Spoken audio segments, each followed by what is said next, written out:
आमलिंग पाणी पुरवठा योजना म्हणून मंजूर केलेल्या हे आमच्या वारणाच्या नदीवरून धरणावरून तिने योजना मंजूर केल्या.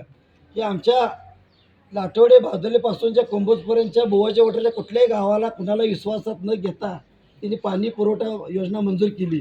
जवळजवळ 30,000 एकरला तिने पाणी तिथं रामलीला नेणार आहे. ह्यांच्या जमिनी तिथं गोरगरिबांच्या घेऊन ठेवलेल्या आहेत.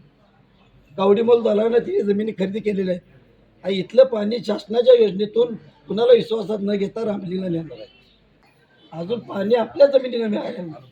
म्हणजे ज्यांच्या जमिनी गेल्या, ज्यांचं गायरान गेलं, ज्यांचं गावठाण गेलं, त्या लोकांना अजून पाणी मिळालेलं नाही. आणि लाभ क्षेत्राच्या बाहेर जर 30,000 एकरला जर पाणी जात असलं तर ह्या नदीतला एक थेंब त्यांना पाणी आम्ही जाऊन द्या, तरी आम्हाला निवडून द्या, ताकद द्या.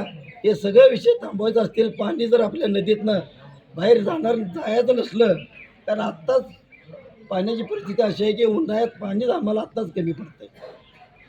मोटारी आमच्या परत खाली ढकलायला लागतात. एवढी अवस्था वाईट आहे.